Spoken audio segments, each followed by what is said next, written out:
सुप्रभात बच्चों, आप सब कैसे हो? आशा है आप सब घर पर ठीक होंगे। आज हम हिंदी में एक और नया पाठ करेंगे जिसका नाम है जाने अनजाने।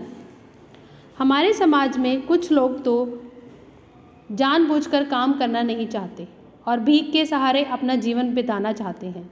इसके विपरीत दो चार ऐसे भी लोग होते हैं जो काम तो करना चाहते हैं किंतु काम ना मिलने के कारण पेट की आग बुझाने के लिए भीख का सहारा लेते हैं। इन दोनों ही स्थितियों पर विचार करने और ठोस कदम उठाने की आवश्यकता है। बाल मजदूरी हमारे देश की एक प्रमुख समस्या है।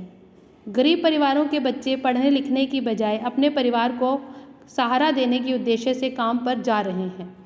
क्या ये स्थिति चिंताजनक नहीं है? इसी पाठ में हम इस बारे में चर्चा करेंगे। पाठ कुछ इस तरह से शुरू होता है। ये कहानी एक डॉक्टर सुना रहे हैं। क्लिनिक में उनके पास कोई सहायक तथा सफाई कर्मचारी नहीं था। अपने क्लिनिक को स्वयं साफ एवं व्यवस्थित करके वे मरीज देखना शुरू करते थे। भीख मांगने वालों से उन्हें नफरत थी। भिखारियों से वे कहते थे कि क्लिनिक की सफाई करो तभी पैसे मिलेंगे। भिखारी काम नहीं करना चाहते थे, इसलिए वे बड़बड़ाते हुए चले जाते। एक दिन एक छोटा सा लड़का उनके क्लिनिक पर भीख मांगने आया। डॉक्टर साहब के काम करने की बात कहने पर उसने क्लिनिक की साफ सफाई की, पानी भर कर लाया और दवाइयों की रैक व्यवस्थित कर दी। वे समझ गए कि यह बच्चा भिखारी नहीं है, मजबूरी में भीख मांग रहा है। उन्होंने उसे भरपेट भोजन करवाया।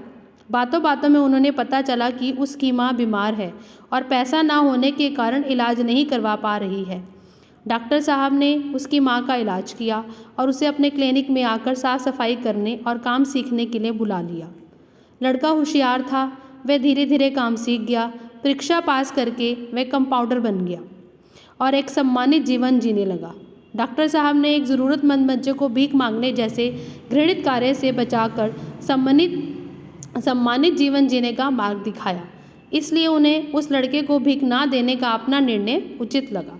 इस पाठ के उद्देश्य से हमें यही समझाना चाहते हैं डॉक्टर साहब कि देश से भिक्षावृत्ति को समाप्त करना, मेहनत करके धन कमाना सीखना, असहाय और गरीबों की सही मार्ग पर दिखाकर सम्मानित जीवन जीने योग्य बनाना, डॉक्टर को किसी की बीमारी के विषय में सुनकर उनका इलाज करने को तत्पर रहना, बच्चों में सहृदयता और आपसी सहयोग की भावना का विकास करना, परिस्थितियों को देखकर जीवन में सही निर्णय लेना, किसी को दयावाश कुछ देने के बजाय समस्या के मूल कारण को समझकर उसका उपाय करना, बेसहारा बच्चों का सही मार्गदर्शन करना और आदि बातों को धारण करने की प्रेरणा देना इस पाठ का उद्देश्य है।